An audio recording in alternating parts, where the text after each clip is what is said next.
कभी चुंबक को देखा है?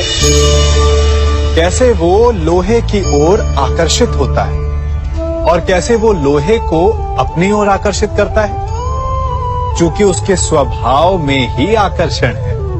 हम सबके भीतर भी एक ऐसा ही चुंबक होता है, विचार का चुंबक, जो सदा अपने ही जैसे विचारों को आकर्षित करता है। हम जो बोते हैं वही काटते हैं। उसी प्रकार हम जैसा सोचते हैं वैसा ही पाते हैं। साधु ईश्वर का नाम जपता है तो उसे ईश्वर मिल जाता है। अर्थात फल हमारी सोच पर निर्भर करता है। ओस की बूंद यदि केले के पत्ते पर गिरे तो वो कपूर बन जाती है। सीप में गिरे तो मोती, और यदि विषधर के मुख में गिरे तो विष। बूंद एक है, परंतु उसके प्रारब्ध भिन्न है, क्योंकि उसे आकर्षित करने वालों का व्यवहार भिन्न है। इसलिए यह आप पर निर्भर करता है कि आपको भविष्य में विष चाहिए या अमृत। स्मरण रखें, हम वही बन जाते हैं जैसा हम सोचते हैं, जैसा विश्वास रखते हैं। यह आपका विश्वास ही है जो ये निर्धारित करेगा कि आपको विष मिलेगा या अमृत। इसलिए अपनी सोच को सुदृढ़ रखिए, सकारात्मक रखिए, और फल भी सकारात्मक ही आएगा। जब से ये सृष्टि बनी है, नदी की धारा और चट्टान के मध्य सदा संघर्ष रहा है, परंतु हर बार चट्टान की कठोरता को हारना पड़ता है, और नदी की धारा कोमल होते हुए भी कठोर चट्टान को काट देती है। कभी सोचा है क्यों? चट्टान इतनी कठोर और जल इतना कोमल, चट्टान इतनी दृढ़ और जल इतना लचीला, फिर भी सदा जल कठोर चट्टानों के मध्य से अपना मार्ग बना ही लेती है। कारण केवल एक है, और वो है लगातार चलने की क्षमता। जल बढ़ता रहता है, चट्टान अडिग रहती है। इसी कारण जल चट्टान को काटकर मार्ग बना लेता है। इसलिए लगातार चलते रहिए, रुकिए मत, क्योंकि चट्टान जैसी हर समस्या को आप भी जल की तरह काट सकते हैं। इस फल को देख रहे हैं आप? अभी अभी अपनी डाल से अलग हुआ है। बड़ा दुख होता है ना जब आप अपने उद्गम से अलग होते हैं, परंतु ये दूरी भी आवश्यक है। अब इस फल को ही ले लीजिए। अपने जीवनदाता वृक्ष से अलग होकर ये ना केवल किसी की भूख शांत करेगा, अभी तो इसके भीतर के बीज से एक नए वृक्ष का सृजन भी होगा और कई फल जन्मेंगे। सृजन की प्रतिक्रिया में पीड़ा आवश्यक है। यदि पीड़ा नहीं होगी तो सृजन नहीं होगा।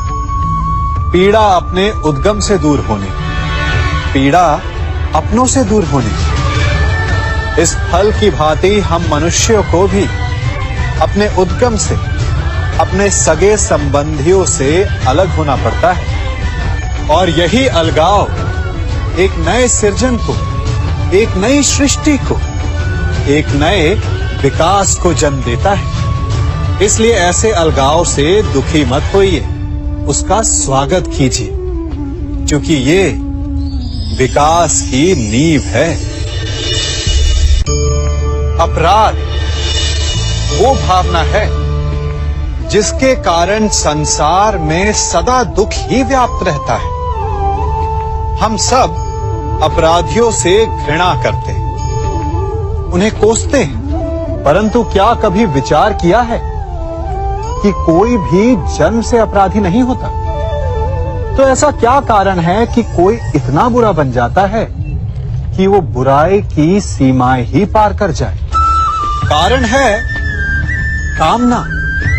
यदि कामना पर नियंत्रण ना रखा जाए यदि कामना को पूर्ण करने के लिए परिश्रम ना किया जाए तो वो तृष्णा में बदल जाती है, और तृष्णा लालच में, और लालच छल में, और छल करते ही मनुष्य अपराध की ओर अपने पग बढ़ा देता है।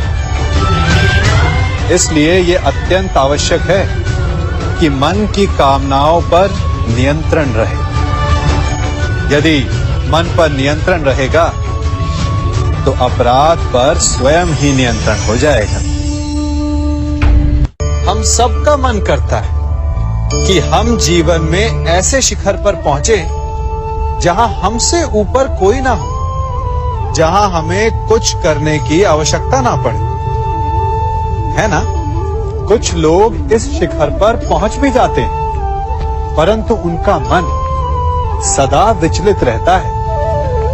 इतनी मनोरंजक बात है ना कि जिस विश्राम को पाने के लिए हम इतनी मेहनत करते हैं, इतना परिश्रम करते हैं, वो हमें मिलता ही नहीं। कारण स्वयं सोचिए, वन का राजा होने के पश्चात भी सिंह को अखेट के लिए परिश्रम क्यों करना पड़ता है? सोचिए।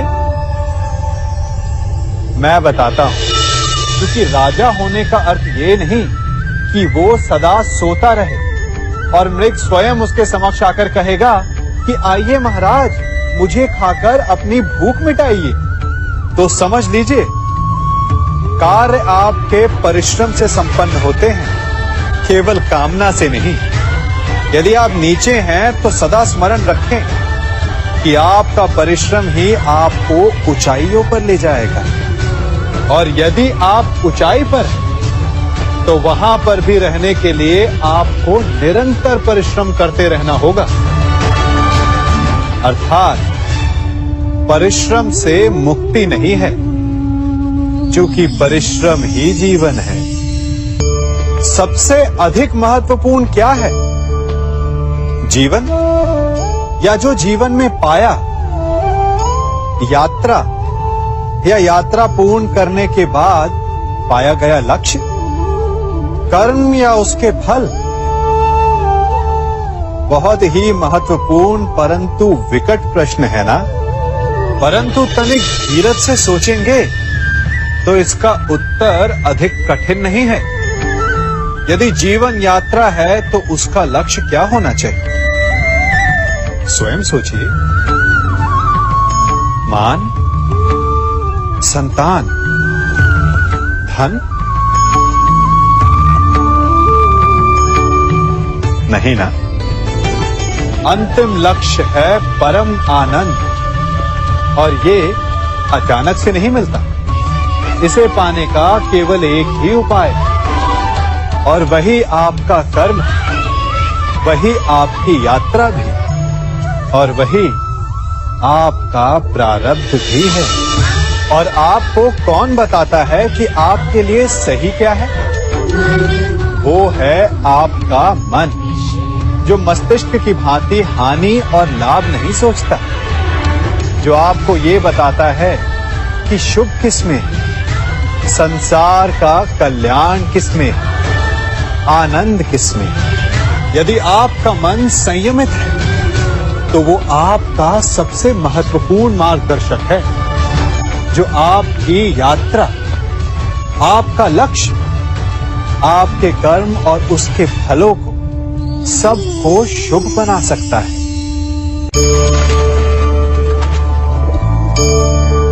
इन पक्षियों को देख रहे हैं आप?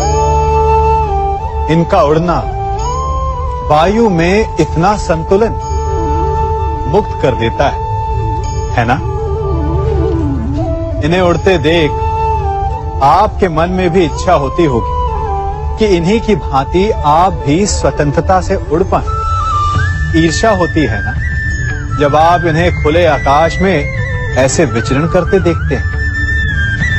पर कभी सोचा है इस उड़ान को, इस स्वतंत्रता को पाने के लिए कितना परिश्रम, कितना अभ्यास किया होगा इन्होंने?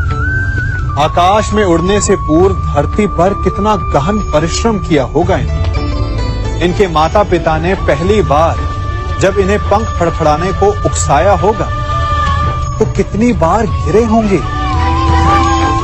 पहली बार वायु में उड़ते समय कितना भय लगा होगा इन्हें।